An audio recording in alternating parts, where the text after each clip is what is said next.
Hello friends. आज जो हम टॉपिक डिस्कस कर रहे हैं उसका नाम है ऑर्गेनाइजिंग। अभी तक हमने प्लानिंग किया, अब प्लानिंग के बाद अगला फंक्शंस ऑफ मैनेजमेंट आता है organising.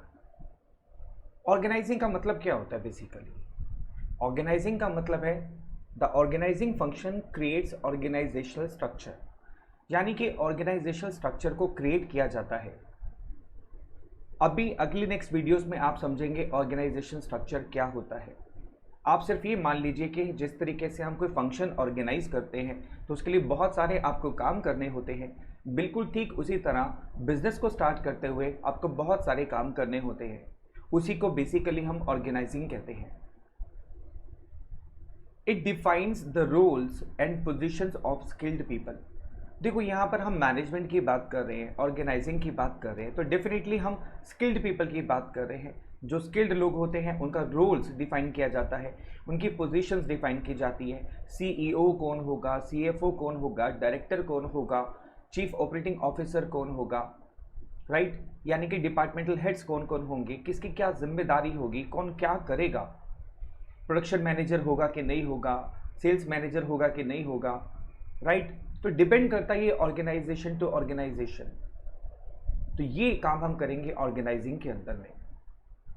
It defines the inter relationship between employees so that personal problems in performance of duties could be eliminated. यानी कि लोगों के बीच में क्या रोल होगा, कौन सुपीरियर होगा, कौन सबऑर्डिनेट होगा। आसान भाषा में सुपीरियर मतलब सीनियर और सबऑर्डिनेट मतलब जूनियर, लेकिन हम बुक में यही लिखेंगे सुपीरियर एंड सबऑर्डिनेट। सुपीरियर का मतलब क्या होता है? Senior, right? और सबऑर्डिनेट का मतलब जूनियर। तो कौन सुपीरियर होगा, कौन सबऑर्डिनेट होगा, ये हम यहां पर क्लियर करते हैं। अगर ये क्लियर नहीं होगा तो सब लोग अपने आप को सुपीरियर मानेंगे, फिर कोई किसी के अंडर में काम नहीं करेगा और काम करवाना सबसे मुश्किल हो जाएगा। मैं एक बार फिर से मैनेजमेंट की डेफिनेशन रिकॉल कराता हूँ आपको।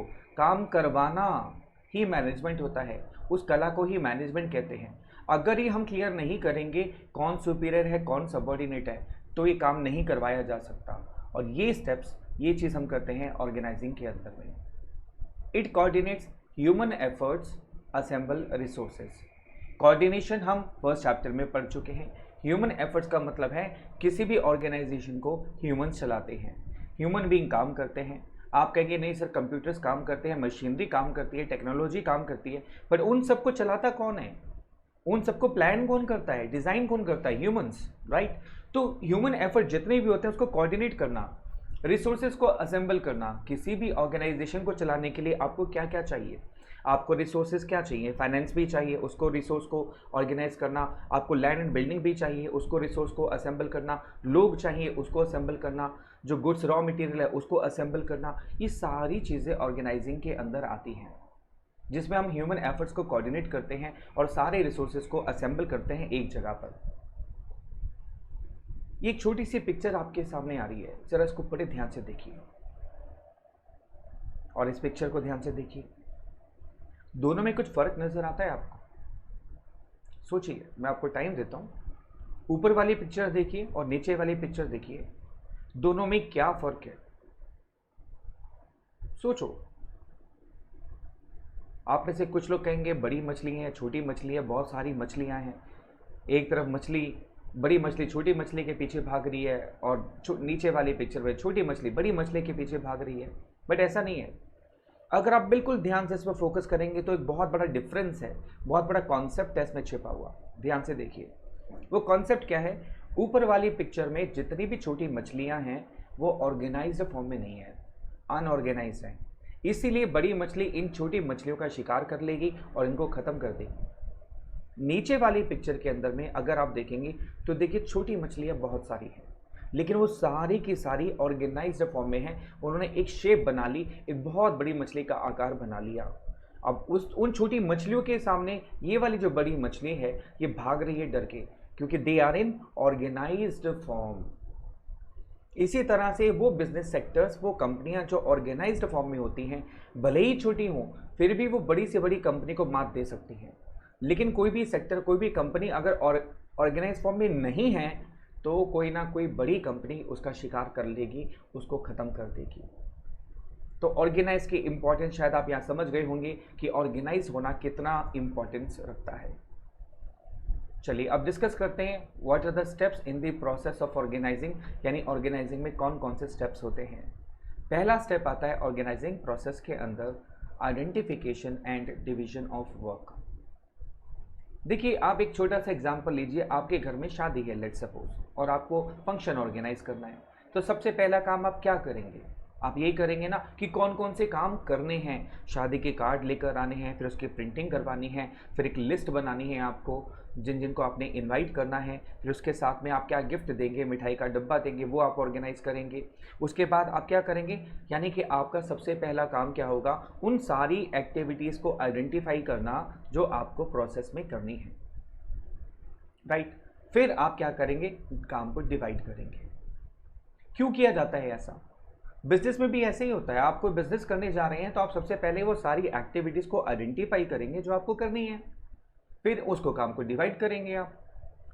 डुप्लीकेशन अवॉइडेड, मतलब अगर हम ऐसा करते हैं, अगर हम डिवीजन ऑफ वर्क कर लेते हैं, सारी एक्टिविटीज़ को आइडेंटिफाई कर लेते हैं, तो उसका सबसे बड़ा फायदा ये होता है कि डुप्लीकेशन नहीं होता, यानी एक काम बार बार नहीं होगा।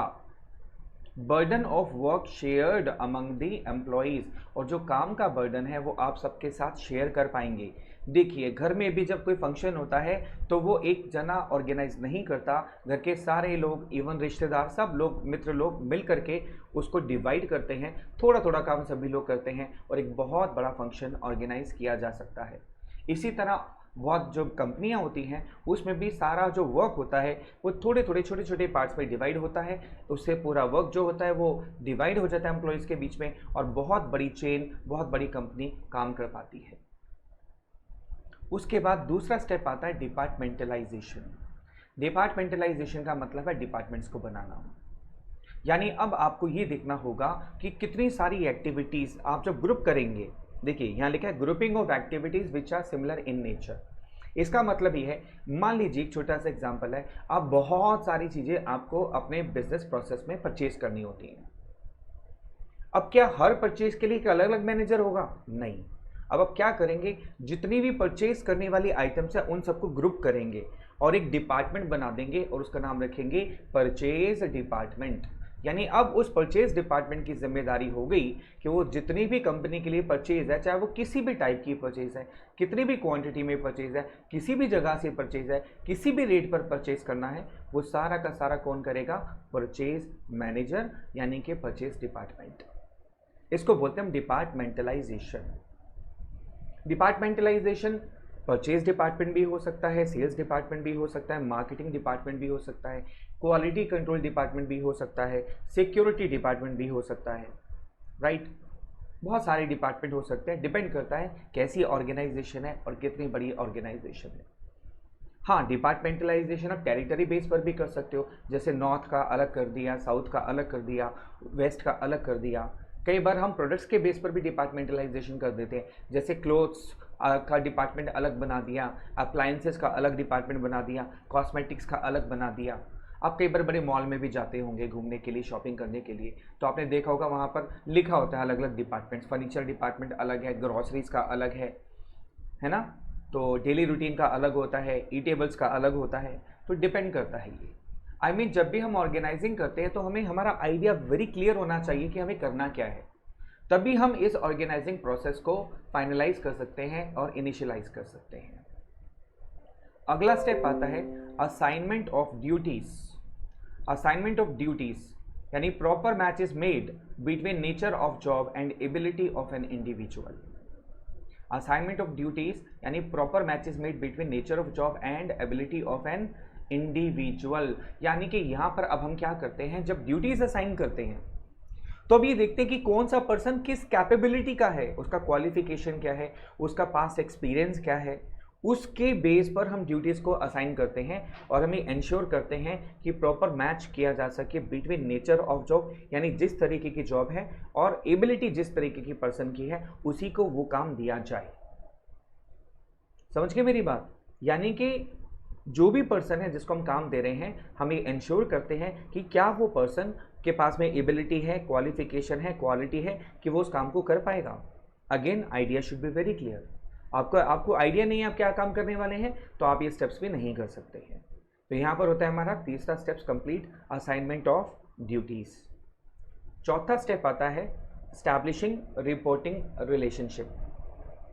Who has to report to whom, यानी कि जिन जिन लोगों को भी आपने ड्यूटीज़ डिफाइन की हैं वो किसी ना किसी कोऑर्डिनेटिंग हेड को रिपोर्ट करेंगे उनका काम किस लेवल तक पहुंचा।